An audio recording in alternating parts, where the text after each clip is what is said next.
Primeira carta de Paulo à igreja em Corinto, capítulo 9.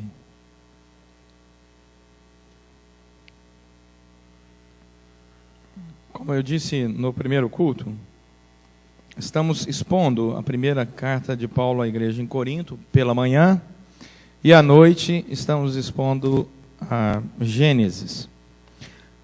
Quando você pega um livro para expor, você não pode pular os textos que você não gosta, né? Ou os textos que são mais complicados. Você tem que ser fiel e expor todos os textos. Mas graças a Deus que chegamos nesse capítulo 9. Porque esse capítulo 9, só pastor convidado pode pregar, ou pastor que já tem muitos anos na igreja. Como eu sou o pastor com mais tempo na igreja entre a equipe pastoral, meus irmãos, já estou indo aí perto de 10 anos pastoreando a igreja da Gávea. Comecei aqui com 19 anos. Não é? Então aprove a Deus entregar esse texto nessa manhã. Mas é um texto muito bonito e muito importante. Vamos juntos. 1 Coríntios, capítulo 9. Eu peço por gentileza, vamos nos colocar de pé mais uma vez. Eu vou ler, os irmãos prestem atenção. Não sou eu, porventura, livre? Não sou apóstolo? Não vi Jesus, nosso Senhor? Acaso não sois fruto do meu trabalho no Senhor? Se não sou apóstolo para outrem, certamente o sou para vós outros, porque vós sois o selo do meu apostolado no Senhor. A minha defesa perante os que me interpelam é essa: não temos nós o direito de comer e beber? E também o de fazer-nos acompanhar de uma mulher irmã, como fazem os demais apóstolos e os irmãos do Senhor e Cefas? Ou somente eu e Barnabé não temos o direito de deixar de trabalhar? Quem jamais vai à guerra à sua própria custa? Quem planta a vinha e não come do seu fruto? Ou quem apacenta um rebanho e não se alimenta do leite do rebanho? Porventura, falo isto como homem, ou não o diz também a lei? Porque na lei de Moisés está escrito: não atarás a boca ao boi quando pisa o trigo. Acaso é com bois que Deus se preocupa? Ou é, seguramente, por nós que ele o diz? Certo que é por nós que está escrito: pois o que lavra, cumpre fazê-lo com esperança. O que pisa o trigo, faça-o na esperança de receber a parte que lhe é devida. Se nós vos semeamos as coisas espirituais, será muito recolhermos de vós bens materiais? Se outros participam desse direito sobre vós, não o temos nós em maior medida? Entretanto, não usamos desse direito, antes, suportamos tudo, para não criarmos qualquer obstáculo ao Evangelho de Cristo. Não sabeis vós que os que prestam serviços sagrados no próprio templo se alimentam? E quem serve ao altar, do altar tira o seu sustento? Assim ordenou também o Senhor aos que pregam o Evangelho, que vivam do Evangelho. Vamos orar? Ó Deus, fala ao nosso coração pela obra do Teu Santo Espírito, sem o qual essa palavra não será completamente entendida. Que não haja entre nós, ó Deus, aqui ruídos de linguagem, mas apenas a ação livre do Teu Santo Espírito para a edificação do Teu corpo, que é a igreja. Oramos assim em nome de Jesus Cristo. Amém. Podemos assentar, irmãos. Paulo, ao falar desse tema, fala de um tema extremamente delicado na época e, com certeza, um tema extremamente delicado para os dias de hoje. Nós vivemos hoje alguns abusos, alguns absurdos que acabam indo contra toda a proposta do Senhor Jesus para o avanço da obra missionária, o avanço da obra da igreja. E, infelizmente, essa deturpação da visão que nós vivemos hoje do Evangelho puro e simples de Jesus Cristo, ele leva a uma generalização que é prejudicial à proposta do Senhor para a obra da igreja de Cristo Jesus. Eu queria que vocês prestassem bastante atenção, que eu quero passar um vídeo, e esse vídeo conta a história de um homem que fez diferença na sociedade, mas um homem que foi descoberto depois dos 92 anos de idade. Então, vamos passar esse vídeo, depois nós vamos voltar a falar sobre isso. Preste atenção.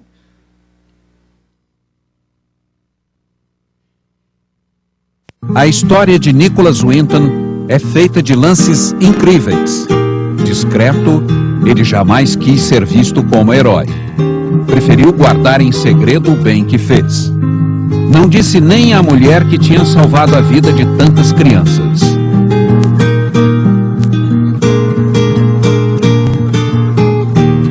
Ao arrumar o sótão de casa, ela descobriu por acaso um velho álbum coberto de poeira. Lá estavam fotos de crianças, cartas, telegramas e uma lista com nomes e datas. Quando procurou saber, a mulher de Winton descobriu que aquelas eram crianças que tinham sido salvas por ele. O que teria acontecido com elas? O que este herói silencioso terá feito? Quando tinha apenas 29 anos, Winton viajou para a Tchecoslováquia em companhia de um amigo nas férias de fim de ano. Lá ficou impressionado com o clima de medo. A Tchecoslováquia já estava sob o domínio da Alemanha nazista. Winton teve uma ideia: tentar mandar para fora da Tchecoslováquia crianças de famílias perseguidas. Começou a escrever por conta própria para vários países pedindo ajuda. Organizou uma primeira lista de nomes. Somente a Inglaterra e a Suécia aceitaram receber aquelas crianças. Winton organizou a viagem. Era uma decisão difícil. Para escapar do horror nazista, as crianças teriam de ser mandadas para longe dos pais. Nunca me esqueci da angústia que pude ver no rosto dos meus pais, diz esta mulher. As crianças que partiram para um lugar seguro, a Inglaterra, não sabiam, mas jamais veriam os pais de novo. Os pais, a maioria judeus, morreriam nos campos de concentração nazistas. Eu entendi que não veria os meus pais de novo. It's very difficult for me. É difícil falar. Excuse me. Desculpe. I've always believed that the family is the most important thing. Sempre acreditei que a família é o que existe de mais importante, confessa este homem, que um dia foi uma das crianças salvas por Winton. I'm sorry.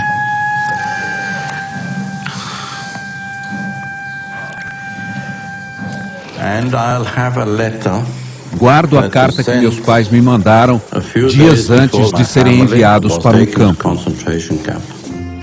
Se é verdade que quem salva uma vida salva a humanidade, o que dizer de quem salva 669 vidas? Quando as crianças desembarcaram na Inglaterra, lá estava Nicholas Winton esperando por elas. Uma imagem rara registra Winton na plataforma de desembarque com uma das crianças. Winton só lamenta que o último trem, que traria 250 crianças, não tenha conseguido sair da Tchecoslováquia. O início da guerra, no dia 1º de setembro de 1939, tornou a viagem impossível. Nenhuma das crianças que não conseguiram embarcar sobreviveu. Também foram mandadas para os campos de extermínio. Bom, o ministério na vida da igreja, ele é tão silencioso quanto esse que acabamos de ver aqui. Muitas vezes nós não temos ideia do alcance da bênção do evangelho na vida de dezenas, de centenas, de milhares de pessoas. A igreja não é uma instituição que se mantém como um clube social. Nós somos o corpo de Cristo enviado para a missão. Os nossos valores são diferentes, a nossa visão é diferente, a nossa perspectiva é diferente. Nós estamos aqui para servir. Nós estamos aqui para servir a Deus, servindo ao próximo. Warren Wiersbe, um comentarista, diz que Paulo, ao entrar nesse capítulo 9 e responder às questões concernentes à estrutura e ao sustento da vida da igreja, ele entrava num assunto extremamente prioritário para a manutenção de toda a obra de evangelização do mundo. Nós sabemos que desde o capítulo 7, o apóstolo Paulo deixou muito claro que a carta aos Coríntios é uma resposta a uma série de perguntas e críticas que algumas pessoas tinham ao ministério do apóstolo Paulo. O apóstolo Paulo responde aqui, então, começando no versículo 1, ele vai falar sobre a sua própria autoridade como líder escolhido por Deus. Nós temos, ao longo desse ano de 2014, pensado sobre esse título aqui, esse tema, esse é o tema da igreja do ano. E toda a Santa Ceia nós voltamos a ele. O meu coração consagrado a Deus. Esse é o nosso desejo para 2014 na vida de cada irmão da nossa igreja. E para ter um coração consagrado a Deus, nós precisamos aprender, nesse contexto do século 21, a ter um olhar mais carinhoso e cuidadoso sobre a liderança das igrejas. E aqui eu estou colocando no plural. E eu disse no primeiro culto, não estou aqui defendendo absolutamente nada pessoal. Estou instruindo a igreja para que a igreja acorde para esta prioridade do reino de Deus, que é um coração consagrado na sua relação com a sua liderança. Paulo responde, olha aí, deixa a Bíblia aberta, verso 1 ao verso 3.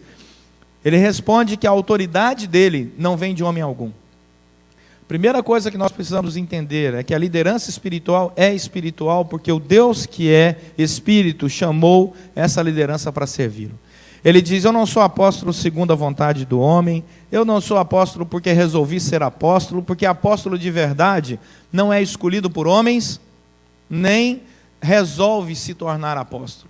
Apóstolo é alguém que tinha que ter visto o Senhor Jesus com seus próprios olhos. Apóstolo tinha a autoridade da sua sombra curar aqueles que estavam enfermos. O apóstolo Paulo diz, quem me escolheu foi o Senhor. E isso vale para toda liderança espiritual.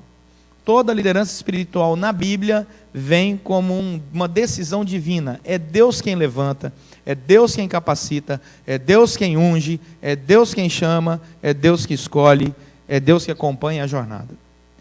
Então não existe numa liderança verdadeira, espiritual, autêntica, uma decisão humana para sê-lo. Mesmo porque a liderança espiritual é muito mais difícil de ser vivida do que a vida de cristão normal. Foi por causa da decisão do Senhor de chamar aqueles primeiros apóstolos, por exemplo, para se tornarem líderes espirituais, que eles perderam suas casas, famílias, recursos financeiros e se tornaram mártires. Ninguém faz esse tipo de opção. É o próprio Senhor quem chama. A palavra do Senhor vai dizer então nesse texto, e nós vamos acompanhar aí, dar uma olhada, a partir do versículo 4, que a liderança que o Senhor chama, a liderança espiritual, ela também deve receber da igreja uma consagração especial. Olhar para esta liderança como uma liderança constituída de pessoas, pessoas ungidas por Deus, chamadas pelo Senhor, mas pessoas. E o apóstolo Paulo deixa isso muito claro a partir do verso 4, quando ele defende a humanidade da liderança. Ele diz que líderes são pessoas, a partir do verso 4, comuns, que têm família, que precisam comer, que precisam beber, que precisam vestir, que precisam se divertir, descansar. Isso tem um custo. O apóstolo Paulo deixa isso muito claro a partir do versículo 4, e ele traz alguns exemplos. Não é possível, o lavrador, ele vive daquilo que ele trabalha no campo. O pastor que cuida do rebanho de ovelhas vive daquilo que as ovelhas providenciam a ele como recurso financeiro. O soldado que vai à luta é pago, recebe um salário, um soldo, para que ele possa cuidar das suas coisas em casa. Ele diz, é injusto pensarmos na perspectiva espiritual que aquele que ministra espiritualmente tenha o salário vindo daqueles que assim recebem instrução. Ele diz, de maneira alguma, porque essa sempre foi a instrução bíblica. No versículo 5, Leon Morris, um comentarista, chama a atenção para o fato de que a esposa é colocada nesse pacote. Ele diz assim: e também o de nos fazer acompanhar de uma mulher irmã, como fazem os demais apóstolos, os irmãos do Senhor. Ele diz, Leon Morris, é um direito daquele que é líder espiritual ser casado, e que a esposa se dedique para cuidar da sua casa, para dar estabilidade emocional à liderança espiritual. Portanto, o papel daquela que é chamada também por Deus, por sua imensa graça, para compor a família pastoral, né, esse pacote missionário que a gente chama, né, esse grupo que o Senhor levanta para ministrar na casa do Senhor, ele faz parte de uma vamos dizer, de uma estrutura diferente, E é muito interessante observar que o que é saudável na igreja é entender que não apenas a sua liderança foi chamada para viver de maneira diferente, mas até mesmo a família foi chamada para viver de maneira diferente. E essa esposa do líder é diferente, porque ela deve dar o suporte emocional para a sua liderança. No Antigo Testamento, vamos lá para você ver, em Números, capítulo 18, a Bíblia já trata dessa necessidade de uma igreja que olha para a sua liderança e tem responsabilidades com ela. E o Senhor diz que essa consagração, Números, lá no começo da Bíblia, capítulo 18, a partir do verso 8, a Bíblia começa a mostrar para nós que isso é uma coisa muito séria no coração de Deus. Disse mais o Senhor a Arão, Números 18, 8, eis que eu te dei o que foi separado das minhas ofertas, com todas as coisas consagradas dos filhos de Israel, deixa-as por direito perpétuo, como porção, ou dei-as por direito perpétuo, como porção a ti e aos teus filhos. Isto terás das coisas santíssimas, não dadas ao fogo, todas as suas ofertas, com todas as suas ofertas de manjares, com todas as suas ofertas pelo pecado, com todas as suas ofertas pela culpa, que me apresentarem, serão coisas santíssimas para ti e para teus filhos. No lugar santíssimo o comerás, todo homem o comerá, ser-te-á santo. Também isto será teu, a oferta das suas dádivas, com todas as ofertas movidas dos filhos de Israel, a ti, a teus filhos, as tuas filhas, contigo, dei-as por direito perpétuo. Todo o que estiver limpo na tua casa, as comerá. Todo o melhor do azeite, do mosto, dos cereais, as suas primícias que derem ao Senhor, dei-as a ti. Os primeiros frutos de tudo que houver na terra, que trouxerem ao Senhor, serão teus. Tudo que estiver limpo na tua casa, os comerás. Toda coisa consagrada, irremessivelmente em Israel, será tua. Interessante porque Lucas capítulo 10, versículo 7, Jesus vai dizer que aquele que prega o Evangelho deve viver do Evangelho, porque ele é digno do seu salário. O Senhor Jesus diz isso em Lucas 10, 7. Quando nós olhamos para o apóstolo Paulo, agora volta lá para 1 Coríntios, capítulo 9. O apóstolo Paulo está respondendo às questões dessa igreja, se deveria sustentá-lo ou não. E o apóstolo Paulo vai dizer para eles que por um bom tempo o apóstolo Paulo trabalhou naquela igreja, sendo sustentado por outra igreja. Ele diz que isso era necessário porque aquela igreja não tinha recursos. Muito se fala do apóstolo Paulo como fazedor de tendas. O apóstolo Paulo fazia tendas para se sustentar. Não recebia nada que vinha da igreja. Isso é verdade só no começo da vida ministerial do apóstolo Paulo, quando as igrejas não tinham recursos para sustentá-lo. Depois o apóstolo Paulo, como o texto que lemos, para de fazer isso, porque as igrejas já estavam constituídas, e se dedica integralmente ao ministério. 2 Coríntios capítulo 11, versículo 8, vamos lá? 2 Coríntios 11, 8, o apóstolo Paulo diz assim: despojei outras igrejas, recebendo salário, para vos poder servir. O apóstolo Paulo diz, a igreja de 1 Coríntios não tinha, a igreja que ele escreve, a carta de 1 aos Coríntios e 2 Coríntios, não tinha condição, recurso para sustentá-lo. Não é que a igreja não tinha dinheiro, ela achava que não era necessário. Mas graças a Deus, diz o apóstolo Paulo, outras igrejas pagavam o salário dele para ele trabalhar naquela igreja, porque eles não haviam ainda entendido o ensino da palavra. E ele chama a atenção disso, para que eles percebam essa necessidade. E Paulo se alegrava, em Filipenses capítulo 4, versículo 15 a 18, pelo fato da igreja tê-lo sustentado até de maneira superabundante. Ele diz, Filipenses 4, a partir do verso 15 até o verso 18. Sabei também vós, ó Filipenses, que no início do Evangelho, quando parti da Macedônia, nenhuma igreja se associou comigo no tocante a dar e receber, senão unicamente vós outros. Porque até para Tessalônica, Paulo tinha ido para lá, a igreja de Tessalônica não tinha dinheiro, a igreja de Filipenses mandou dinheiro para ele.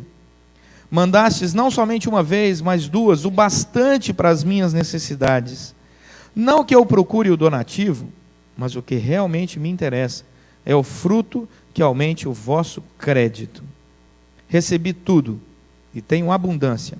Estou suprido, desde que Epafrodito me passou as mãos, o que me veio da vossa parte como aroma suave, como sacrifício aceitável e aprazível a Deus. Olha o final do versículo 17. O final do versículo 17 é muito interessante. Ele diz, e o fruto que aumente o vosso crédito. Tem umas coisas na Bíblia que a gente passa assim, né? Que crédito é esse?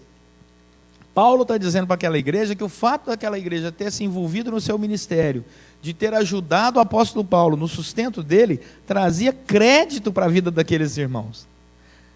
Deus creditava a bênção à vida daqueles irmãos. Gálatas capítulo 6 vai contar um segredo da minha vida aqui, pessoal, que eu quero contar para vocês, que está em Gálatas capítulo 6, quer ver? Volta um pouquinho, Gálatas, antes de Efésios, aí você tem Gálatas. Gálatas capítulo 6, Paulo diz assim, olha, versículo 6, Gálatas 6, 6. Mas aquele que está sendo instruído na palavra, faça participante de todas as coisas boas, aquele que o instrui. Paulo diz assim, você está recebendo instrução? Pois chame aquele que está te instruindo na palavra e ofereça para ele coisas boas.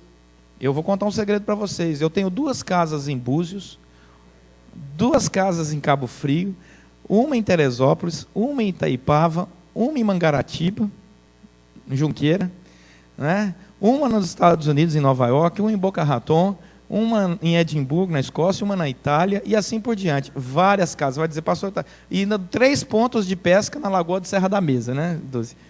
Você vai dizer, o pastor da milionário. Não. O que é isso, meus irmãos? Isso são irmãos amados ao longo do meu ministério, que me deram a oportunidade de hospedar nas suas casas. Abriram suas casas, dizendo assim, pastor, olha, vem aqui, traga a sua família, venha descansar, é seu, né? A gente se sente muito amado. É exatamente isso. Gálatas capítulo 6, 6. Aquele que está sendo instruído na palavra, faça participante de todas as coisas boas, aquele que o instrui. São coisas boas? Isso é bênção. É bênção. Lá na minha casa, quando eu recebo pregadores de fora, eu sempre os trato com muito amor e carinho, como eu sempre fui tratado em todos os lugares, não apenas porque eles merecem, mas também para que o nome de Deus seja glorificado e os meus filhos aprendam a fazer o mesmo quando eles estiverem em suas casas, para receber homens e mulheres que servem ao Senhor da mesma maneira, porque isso é agradável a Deus. Então a palavra do Senhor vai nos mostrar, e Simon Kistemaker, um outro comentarista, vai dizer uma coisa muito especial. Volta lá para 1 Coríntios capítulo 9, Kistemaker vai dizer no versículo 10, que nós precisamos atender para o fato que o versículo 10 usa 2 vezes a palavra esperança. A palavra esperança. 1 Coríntios 9, 10. Ou é seguramente por nós que ele o diz, certo que é por nós que está escrito, pois o que lavra, cumpre fazê-lo com esperança. O que pisa o trigo, faça-o na esperança de receber a parte que lhe é devida. A Kistemaker vai comentar aqui dos sonhos de consumo daqueles que estão ministrando na casa do Senhor. E ele diz, essa esperança de ter coisas, de adquirir coisas, isso é puro, isso é belo, não é equivocado você ter uma liderança que tenha como pais e mães de famílias, né, pessoas que dirigem uma casa, o desejo de ter algo que seja material para a sua própria alegria e benefício. O João Calvino fala que a igreja deve ter cuidado para não defraudar o direito da sua liderança em ter bens materiais. E por isso nós entramos então nesse assunto tão delicado, principalmente nesse século 21 que vivemos. Por causa dos extremos daqueles que têm vivido do Evangelho, construindo verdadeiras fortunas, a igreja vai para o outro extremo, boa parte delas, caminhando naquilo que não é bíblico. Um extremo aonde tira a legitimidade da bênção de servir e sustentar aqueles que dedicam a causa do Senhor. Graças a Deus que não é o caso da igreja da Gávea. Mas eu estou ensinando a igreja porque o ensino é bíblico e daqui a algum tempo, outros pastores estarão aqui. E a minha oração é que eles continuem sendo tão bem tratados e servidos quanto os outros que me antecederam e a atual equipe pastoral. Porque esse é o ensino bíblico. E essa igreja tem sido bênção na vida de muitas outras igrejas que não têm condição de sustentar os seus pastores e seus missionários, mas a nossa igreja tem servido a eles e graças a Deus por isso. Então continuemos firmes, porque esse é o ensino bíblico. A Bíblia vai chamar a atenção, tanto no texto de Números, quanto nesse próprio texto, se você continuar lendo, que não cabe àqueles que são líderes e que recebem salário por ministrar o Evangelho, viver de maneira a acumular heranças e riquezas por gerações. É também um ensino equivocado, uma liderança que deseja viver como grandes milionários por aí, comprando os seus jatos, os seus iates. Não é assim que a palavra do Senhor orienta. Mas também o outro extremo é um grande equívoco que a igreja não pode cair nele. O equilíbrio da palavra, ele é abençoador para todas as pessoas, tanto para os que ministram, como para os que são ministrados e para aqueles que vão aprender nessa jornada de vida cristã. Eu quero retomar então a parte final do vídeo, porque vocês estão curiosos para ver, Eu também. Vamos lá?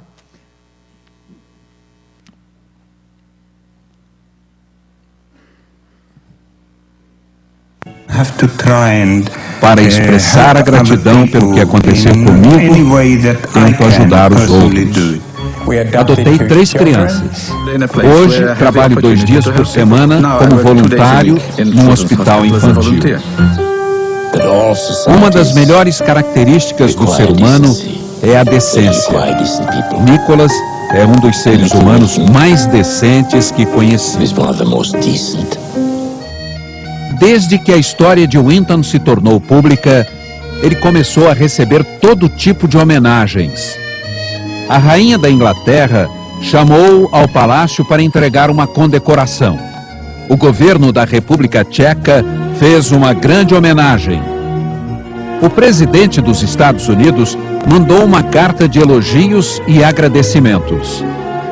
Mas o agradecimento mais comovente veio daqueles que Winton um dia salvou da morte certa. Um programa de TV em inglês encheu o auditório de sobreviventes que foram salvos por ele quando eram crianças, mas nunca o tinham encontrado. Primeiro, a apresentadora avisa a Winton que a mulher sentada ao lado tinha sido uma das crianças que ele salvou.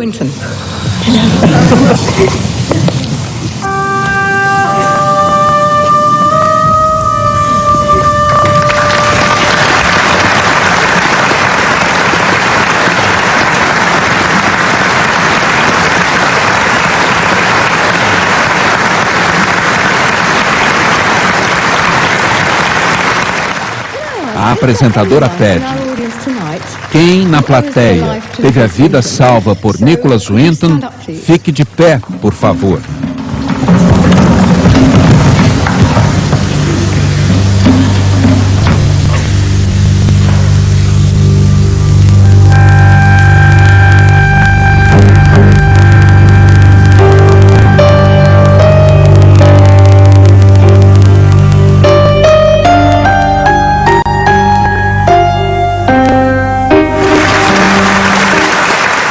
O agradecimento vem em forma de aplausos demorados e lágrimas.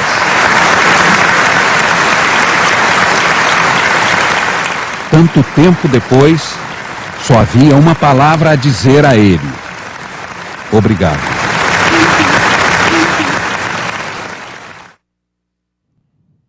A obra que nós fazemos na casa do Senhor, sustentada pela oração, pelos recursos financeiros de cada irmão, cada irmã, ela só será reconhecida no céu.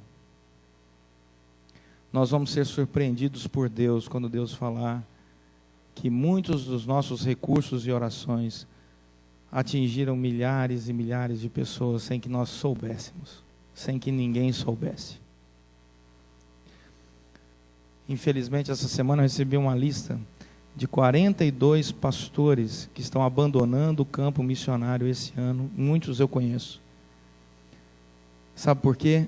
Estão desistindo do pastorado.